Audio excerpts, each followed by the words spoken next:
Coming to you from a cozy little condo high atop Old 4th Ward, Atlanta. Welcome to The Ron Show on America One Radio. Here's your host, Ron Roberts. That's right, from Atlanta, Georgia, where the talk of the night and of the following morning is this. Jumping now to our map in Georgia, where the Court of Appeals ruled to remove Fulton County District Attorney Fani Willis from the 2020 election case against President-elect Donald Trump. This marks a major reversal in the trial judge's decision that allowed her to remain on that case. CBS News reporter Jared Eggleston has all the details. Yes, by the way, let me credit CBS News for this.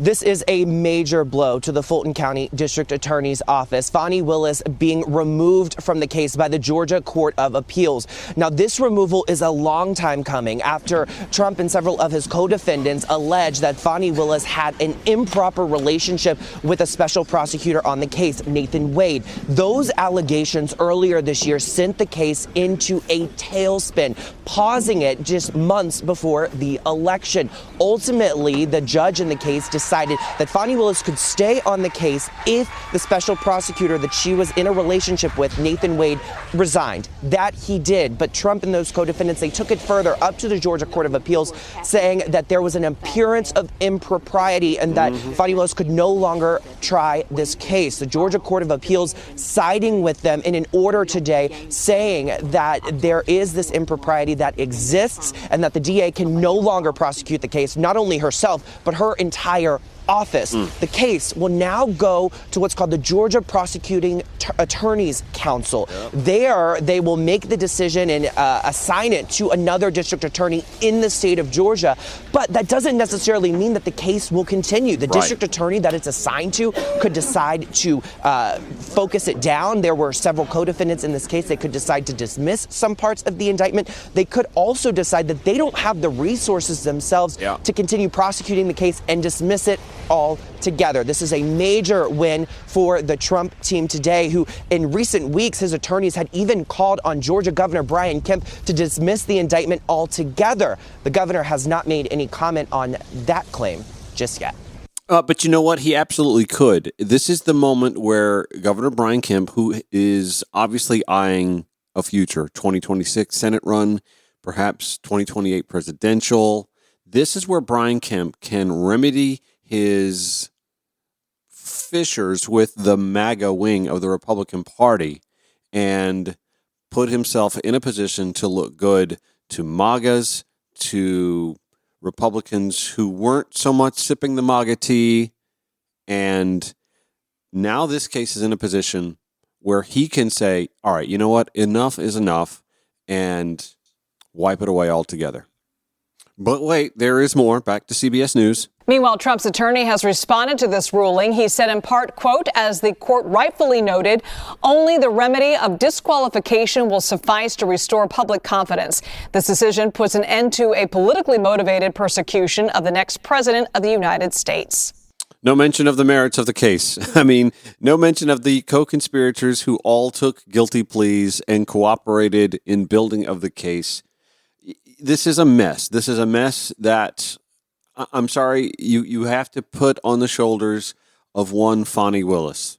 Okay, you can also bring Nathan Wade in and let him shoulder some of the blame as well, because these were two smart people. These weren't idiots, although they made idiotic decisions. They're bright people. They're educated. They are degreed to the teeth. They are accomplished at their craft. And yet, the heart did what the heart did, apparently. Atlanta Journal-Constitution opinion writer Bill Torpy went in on a phrase, the odor of mendacity, used by Judge Scott McAfee when McAfee adjudicated that Fani Willis could stay on the case, that her office could stay on the case, but that Nathan Wade had to peel off. Bill Torpy, I have to admit, wrote an op-ed here with a lot of flowering lingo, unnecessarily so, if you ask me. Like, way too much perfume on, ma'am.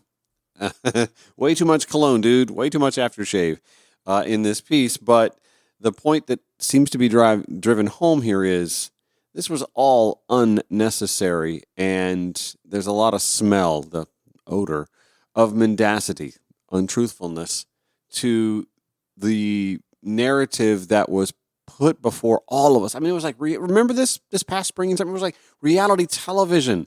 Fani storming into the courtroom and can I speak? And oh my gosh, it was just it was just too much. It was like we were watching a season of a TV show on FX. Don't they have a TV show on FX called Atlanta? Yeah, I mean, it was like watching a salacious courtroom drama. I had just finished watching like however many seasons of Suits there were. Binge watched it over the course of the winter and the spring, and then I felt like as soon as I finished that, I had just been granted another season of Suits, and Suits was kind of dumb. Suits was a dumb court law office drama where this guy who didn't graduate from law school got to pretend to be a lawyer, and the law firm let him because that never happens, right? I mean, or maybe it's more about how to get away with murder. That one also sorts of. There were a lot of surreptitious scenarios that just don't play out in reality, and yet I, like many of you, was watching this drama, this soap opera, this past spring and summer, going, okay, so this actually does happen. Torpy writing, Fulton County District Attorney Fani Willis must feel like one of those top 40 radio stations of old. The hits just keep on coming. 40 DJ, so I get to do that. Thursday, the Georgia Court of Appeals ordered Willis removed from the case against President-elect Donald Trump, although it did not dismiss the criminal charges against him. That is an important point to remind folks. The case has not been dismissed. Trump and his attorneys are going to run around doing a victory lap, believing that the case has been dismissed when it has not, although it ain't in good shape. Torpy writes, this comes weeks after rapper Young Thug, the alleged leader of the murderous Atlanta gang, walked out of jail on probation following nearly 2 years of criminal jurisprudence.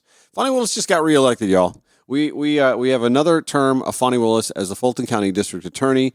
When I take a break, I'll look at the election numbers because I want to see what her numbers look like compared to, say, Kamala Harris, Tim Walz at the top of the ticket. I anecdotally know a lot of people in Fulton County who just did not vote on that particular portion of the ballot. I didn't. I could not, in good conscience, vote for Fani Willis. I obviously did not vote for the Republican who ran against her. I don't remember the young lady's name. We'll get to that in a little bit. But I know a lot of folks who said, I couldn't do it. Just couldn't do it. Maybe it was sour grapes. She had spoiled a hard case, an otherwise well put together case. I mean, if I'm working in her office, I'm pissed. All the work I did, all the work they did to put together a rock solid case, and because she and Nathan didn't have the sense to put the brakes on something before it even left the station, all of that work is lost. And if you have to know, like, if there are folks in that office who feel that way, there are a lot of voters who are like, man, our taxpayer dollars have been blown. The Young Thug case, a lot of money blown. The Trump case, a lot of money blown. You got to think a lot of voters says, I can't pull the trigger on that. I know I did, and I know a lot of folks who feel the same way in Fulton County. Anyway, back to Bill Torpy's piece. She is appealing, Fani Willis, of course she is. She is appealing the case to the state Supreme Court. Something I think that she ought not do, honestly. Like, ma'am, enough is enough. How much does that cost the Fulton County taxpayer for her to appeal that case to the state Supreme Court? Just curious. And for what? Just to have an opportunity to retry the case in 2029 for your personal benefit? I get it. Maybe she's concerned that if they take it to another jurisdiction, Gwinnett County, DeKalb County, it's going to have to be some large district attorney's office because the case is big and the resources necessary for it have to be big as well, which may be the reason why the office that it spun off to politely declines or strips it down. But nonetheless, maybe she's fighting not for herself or for infamy here, for herself, but to keep the case open.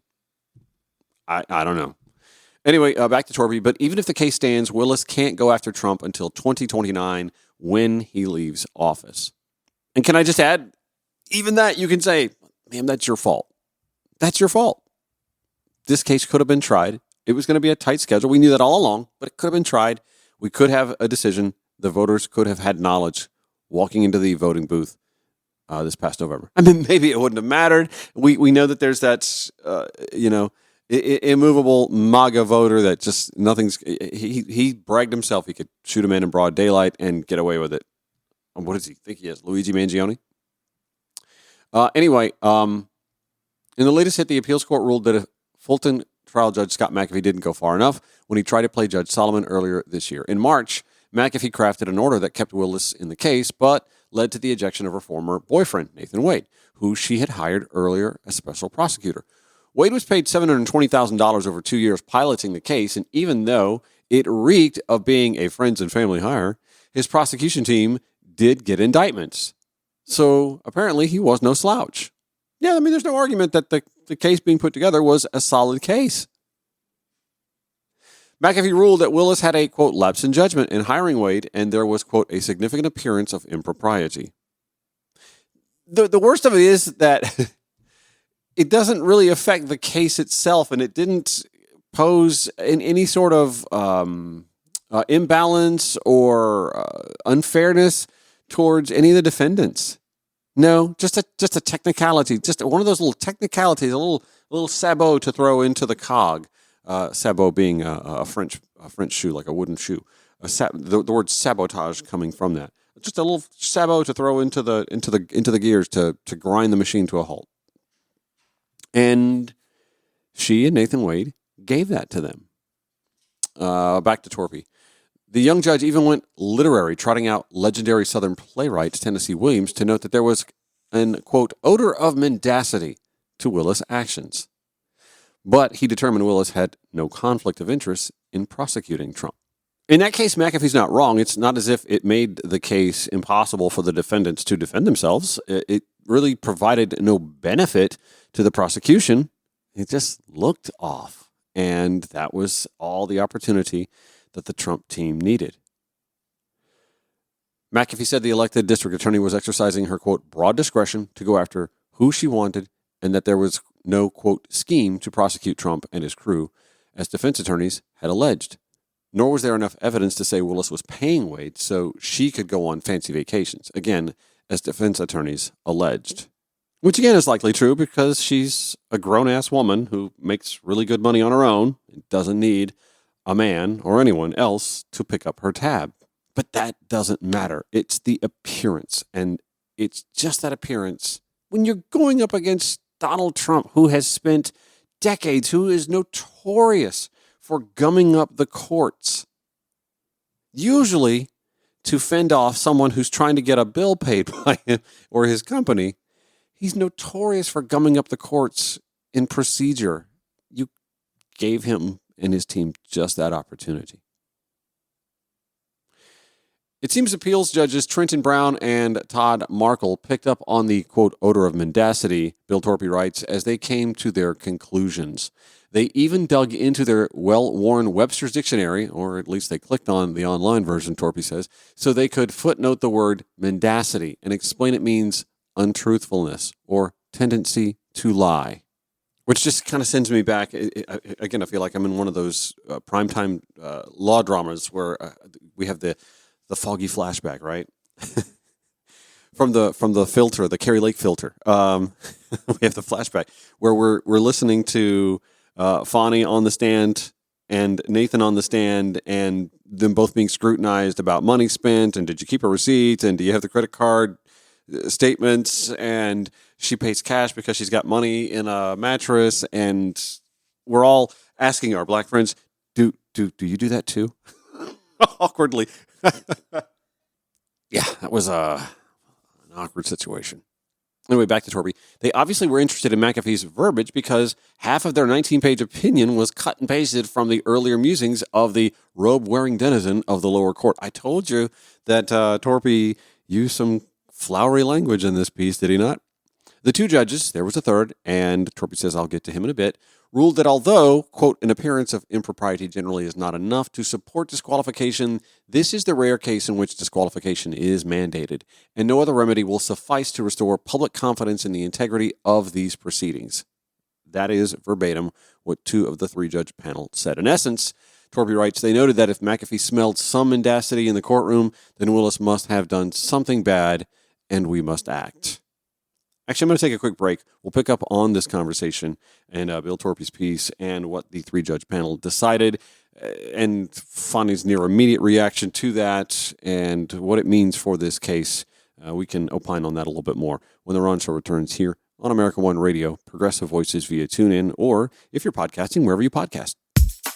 Call the Ron Show if you like, 404-919-2725, Ron at RonShowATL.com, at RonShowATL, wherever you do your social media thing.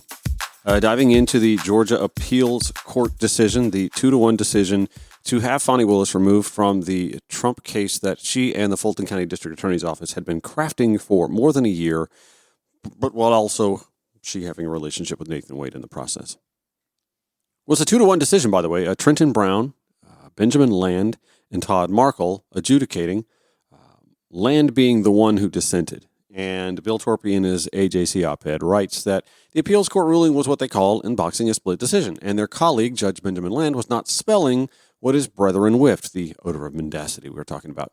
His decision said, in essence, quote, come on, fellas, the trial judge heard all the evidence, did his best to ascertain the truth, and scratch out a ruling. He's the trial judge, not us, and he has discretion to fix the problem. If you want to be trial judges, go back to the county courts where you came from and slog through all those awfully boring cases. This was not a boring case. What Land actually did say, Torpy writes, is, I'm particularly troubled by the fact that the majority has taken what has long been a discretionary decision for the trial court to make and converted it to something else entirely. By the way, all three of these are Republican-appointed judges. Not that that should matter. Also, he said, it's not our job to second-guess trial judges or to substitute our judgment for theirs. Benjamin Land also said, apparently for the first time in the history of our state, that the mere existence of an appearance of impropriety in and of itself is sufficient to reverse the trial court's refusal to disqualify the district attorney and her entire office. That is notable. First time in state history, a trial court judge made the decision, I should say, that McAfee did. And this got pushed up to the appeals court because that's what the Trump attorneys are known to do. That's what Trump is known to do. Fani, Nathan. And now Fani wants to say, okay, well, if you can do that, I can do that too. So here we're going to the Supreme Court of the state. Torpy finishes up his piece with this. Yes, Willis and Wade had an affair. Was it going on before she hired him? She says no, but there's evidence to say it did. The idea that she hired him to get kickbacks in the form of vacations from her boyfriend on the county dime is a stretch. Comedic, if you ask me. It's just, again, she makes damn good money on her own. Didn't need to hire someone that she knows in order to benefit from it. Torpy finishes.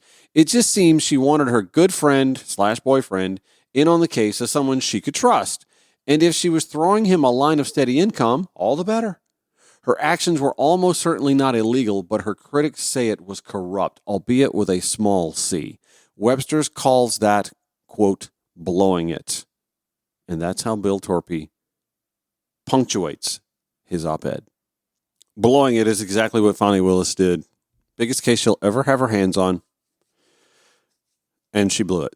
And in fact, in the last calendar year, the last few months, we've seen that the two biggest case she and her office had their hands on, blown, absolutely shot. By the way, I did go back and look at election results in Fulton County just to see what sort of lag there might have been between the top of the ticket and Fani Willis in Fulton County. Kamala Harris overwhelmingly won Fulton County with 384,752 votes. Fani Willis overwhelmingly won re-election against Courtney Kramer by 355,894 votes to 166,000. By my math, that means that there are about 29,000 folks who showed up to vote in Fulton County and said, yeah, I'm all about Kamala Harris. Fani Willis, take a seat. Cannot. That's not a significant number, but it's not an insignificant number either. That's 30,000, nearly 30,000 Fulton County voters, stalwart Democrats, never Trumpers, who said, I can't on Fani Willis. I was one of those. And it'll be interesting to see over the course of the next election cycle. This is one of those moments where, and again, I don't mean to make an enemy of the district attorney, certainly because I live in the county and I don't want to fear retribution, right? This is one of those situations where Fulton County Democrats may need to gather up, rally, and decide, listen, she's reelected, she's in office for the term, but maybe by the next term we should have someone to rally behind instead, to move away from the well-known brand. Known doesn't mean necessarily popular, but known brand that is Fani Willis, to something else, because the odor of mendacity need not stench our attire as well. This is just one little example where Democrats may need to turn the page next chance they get the opportunity. Anyway, the Ron Show returns in just a few minutes. Thank you for listening on America One Radio, Progressive Voices via TuneIn or wherever you podcast. Broadcasting 5 days a week to make common sense common again. This is The Ron Show on America One Radio. I am almost hesitant to even wander into this government shutdown conversation because I feel like it's a repeat episode of a prior segment. But here we are. It is Friday, and we probably will have by midnight, at least a partial government shutdown. I said this 2 days ago, or did I say it yesterday? 2 days ago, to me, is the line of demarcation, the day that the Trump 2.0 presidency began. Trump scuttled a bipartisan agreement, sound familiar, on a continuing resolution to keep the government funded through, I believe it was, March? Like giving him plenty of opportunity, once sworn in, to work on crafting either another continuing resolution or, here's an idea, a budget. We haven't had a full budget in, damn near 2 decades now? Not putting blame on any one party. I mean, that's something that neither party can seem to come to agreement on. But Trump, again, not even in office, just suggesting to those in Congress who are beholden to the flavor of his preferred brand of leather for the boot. Signal to them, don't vote for that. Don't affirm that. I don't want it. And some of it has to do with the fact that he wants a debt ceiling that clears him through at least 2027. Remember when Republicans were against raising the debt ceiling? Just frame this. Just put this little picture in a frame by the door. It's just a cute little thing that you can always look at as you walk by the door. This is a little piece of hypocrisy. Republicans loathe raising the debt ceiling when a Democrat's president. And this time it's only different because the Democrats are only going to be president for a few more weeks. They really want that debt ceiling raised when they're in office and don't want it politicized. Do not politicize the debt ceiling when they're in control. Make no mistake, in the House of Representatives, Republicans have all the votes they need. They're going to spin this all they want to. Elon Musk is busy on his Twitter X platform, blaming the Democrats, as Mike Johnson is, as is most of the right-wing pundits, Eric Erickson et al. They're all blaming the Democrats. Eric Erickson tweeting, "It is really fascinating, not just how absent Joe Biden is from working to prevent a government shutdown, but how the entire press corps does not care and is acting like Trump is the president. They can't help but cover for Biden." Biden's not in the House of Representatives. What party's in control of the House of Representatives? I do believe it's not his party. Joe Biden has no influence over any House member of the GOP. Elon Musk does. Vivek Ramaswamy does. Donald Trump does. Not Joe Biden. It'll be his time to act when the bill lands on his desk and someone wakes him up and says, "Mr. President, I need you to sign this." Hey, look, I'm trying to bipartisan humor here. Sorry. They have all the votes they need. They don't need one House vote from a Democrat in order to pass a continuing resolution and send it on to the Senate. Oh, wait. The Senate, however, is 50-50 deadlocked with Kamala Harris, the tie-breaking vote, Vice President of the United States.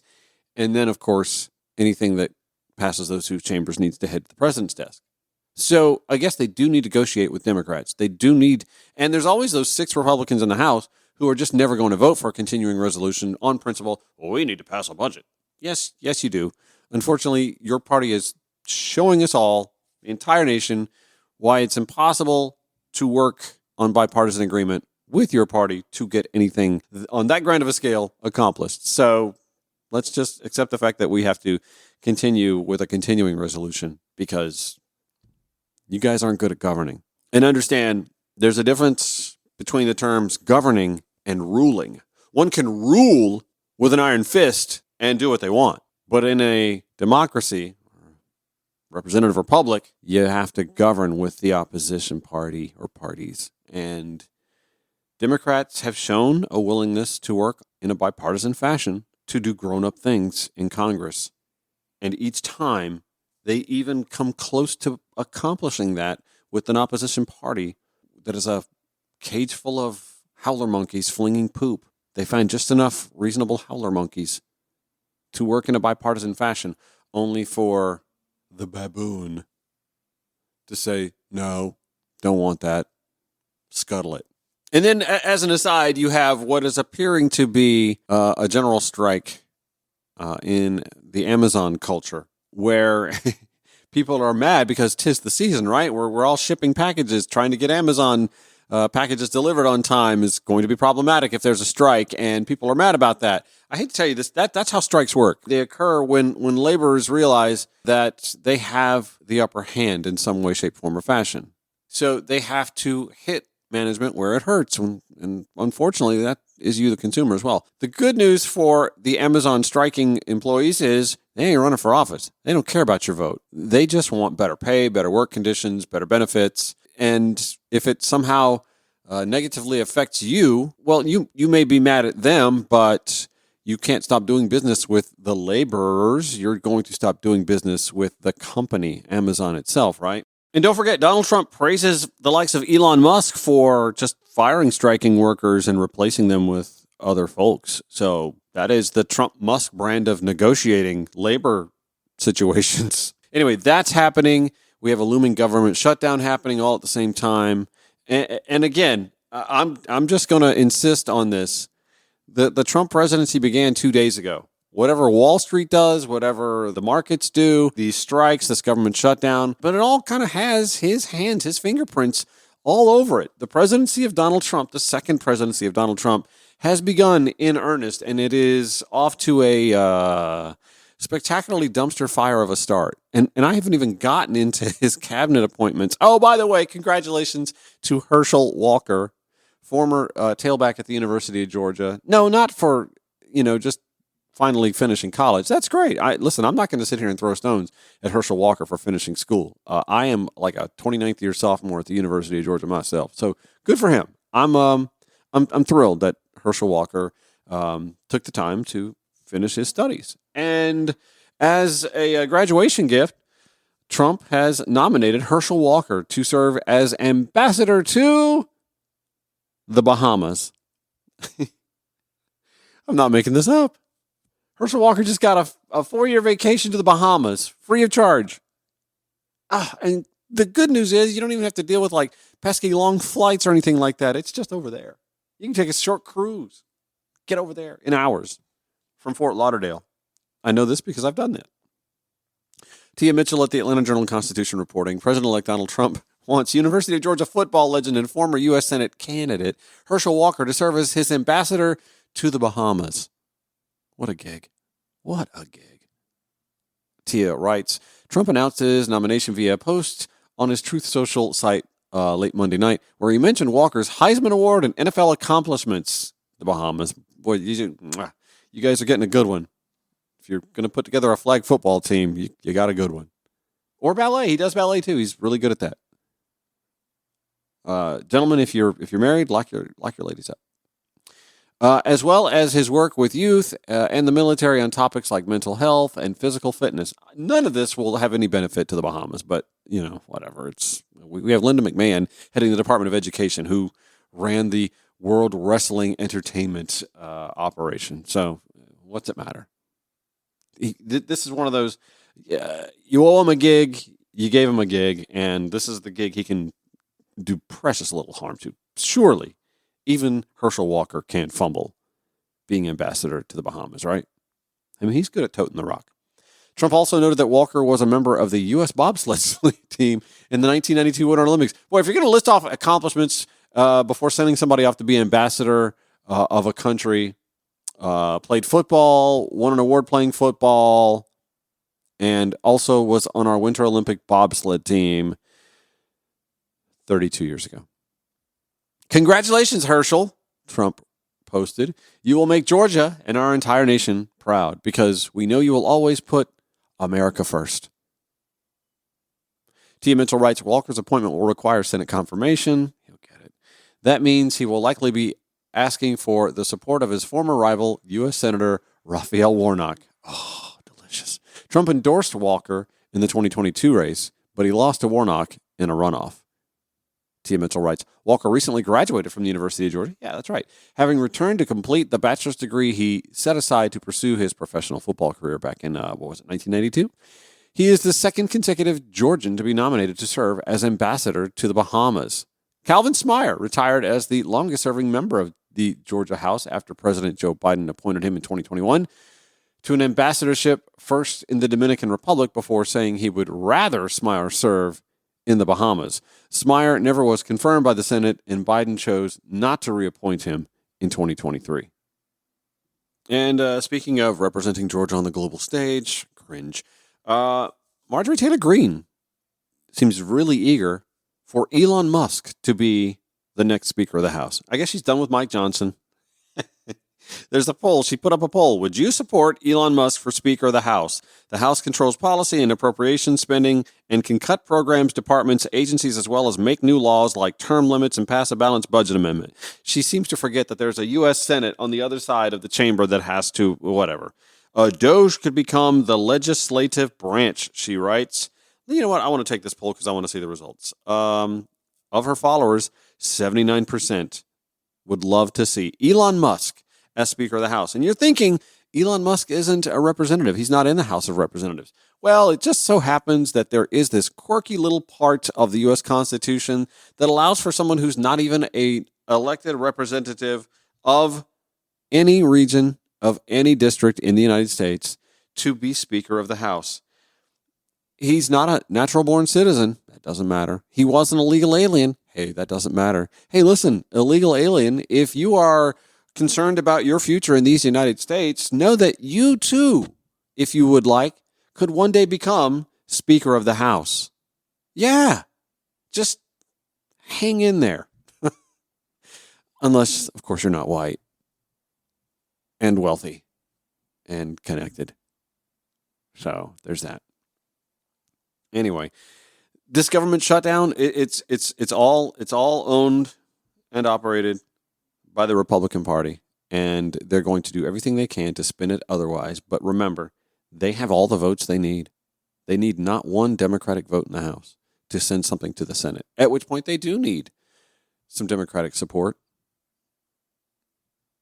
So maybe they should get back to, I don't know, governing responsibly. My God, that would take us back decades, right? Because how long has it been since the likes of Eric Cantor were in the House of Representatives? And, MAGA, in its existence, and they were the Tea Party, I guess, demonized Eric Cantor. The days of, and listen, that's going back to the Obama days, right?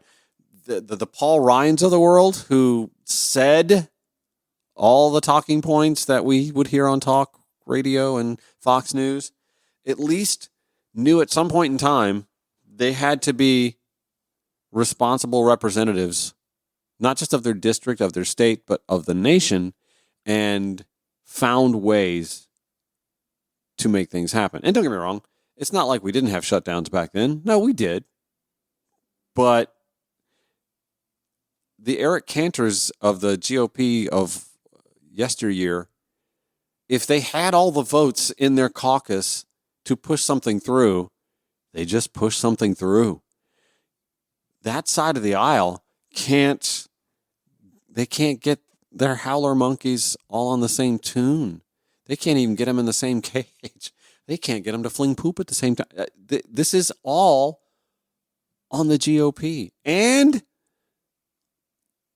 on the second term of President-elect Donald Trump and the Doge boys, Vivek Ramaswamy and Elon Musk, who is doing everything he can to pin blame on Democrats, despite the fact that up until 2 days ago, Elon Musk hadn't said one word about this continuing resolution, didn't have any opposition for it until the 11th hour when it came time for votes to be taken. And all of a sudden, Elon Musk weighs in, Donald Trump weighs in, and there's the result we have. Back after this. In our nation's 248-year history, 25% of our nation's debt was accumulated during the 4 years of the former president. 25%. How dare you lecture America about fiscal responsibility, ever? And then President Biden comes to office, gets big things done for the American people on infrastructure, on the CHIPS and Science Act, standing up a clean energy economy, rescuing America from a once-in-a-century pandemic, gets all of these big things done, partnering with House Democrats and Senate Democrats. And in the process, in his first 2 years, reduces the deficit by $1.7 trillion. Preach. And so we see a very clear pattern. The facts speak for themselves. Democrats are the party of getting things done and fiscal responsibility. Republicans are the party of massive tax cuts for the wealthy, the well-off, and the well-connected. Which is why Donald Trump wants Democrats to do the dirty work for him right now. Raising that debt ceiling. He wants that debt ceiling raised. Remember when Republicans were against the debt ceiling being increased? Well, they insist on it now. Insist on it. They want that part of the deal. And I'm kind of glad the Democrats are saying, no, you guys can deal with that in March. The debt ceiling has been taken care of well into the Trump presidency, and then you can decide when you have the House, the Senate, and the White House to do that yourself. Why do you need us to vote for that right now? They don't. They don't need that to be voted on right now. Why? That's part of the continue. You see so much right-wing hand-wringing about all the pork that's being added to the continuing resolution, and the Democrats are coming for the... Okay, so the clean continuing resolution could also not include raising the debt ceiling, but they're not out pushing that. That was, by the way, House Minority Leader, you know the voice, Hakeem Jeffries, rightfully pointing out that a quarter of the $36 trillion debt that the United States has incurred in its lifetime, a quarter of that all came under the Trump presidency. Republicans, pundits on the right will say, well, but the global pandemic, and yes, that's right. That's right. Unforeseen things happen, which is why you can't have a balanced budget amendment, which is why it's impossible to hold the federal government to a balanced budget, because unforeseen things happen, and you have to have the flexibility to be able to do things that don't fall under the balanced budget. So why is raising the debt ceiling now so much more important to Trump and Republicans? Again, they'll have full control when the debt ceiling has to be raised at some point in time next year. They don't want to take full credit for doing it because they need to keep in their back pocket the ability to politicize raising the debt ceiling some other time, maybe when they're not in power. Also, you have to remember, this is all part of a big picture here. We have to zoom out, big picture. Donald Trump's going to come in and do what he did before and what Republicans love to do when they sweep in tax cuts, bigger tax cuts for the wealthiest 5%, a pittance of a cut for us. In fact, I think in some cases, actually, we see taxes go up because the Trump tax cuts are due to expire pretty soon. That's by design as well. By the way, the tax cuts for us are soon to expire, not for the wealthiest 5%. No, those tax cuts don't expire. He wants to provide more tax cuts, again, progressively better for the wealthiest 1%, the wealthiest 5%, trickle down. Eventually it'll trickle down. Just give it another half a century or so. Give it time. So the tax cuts, that'll provide like a line of blow for the economy. Oh, I feel great. All this energy. Let's go do something before eventually, things crater. His tariffs are going to create an economic cratering. The mass deportation of undocumented immigrants that provide a lot economically to pockets of the country and to industries that are illegally hiring them. And instead of attacking the industries or the business owners, because they're wealthy and some of them, many of them are conservative, they're going to demonize the immigrant instead. Yeah, there's going to be some economic hardship. Elon Musk said so. If it has to be done, it has to be done in order to re-whiten the country. So Donald Trump needs the debt ceiling increase to provide some room for the tax cuts for his billionaire cronies, his cabinet worth $320 billion, and that's not even counting Elon Musk. So he needs the debt ceiling cover to allow for that and to allow for any emergency spending that he may need to do in order to recalibrate the economy. Because, as we all know, Donald Trump looks at the economy as the leading indicator, Wall Street, the leading indicator for how his presidency is going. The small problem with that is, and Democrats know this as well, because Democrats have spent the last 2 years pointing to the stock market, pointing to an unemployment figure, and saying, oh, the economy's great. The problem with that is the kitchen table folks, those of us who sit there and do our budget at the kitchen table, we know that the economy hasn't been fantastic. And I'm chief among those who've said, hey, listen, it could have been a lot worse, because the data shows it could have been a lot worse. America fared much better post-pandemic than most of the globe did.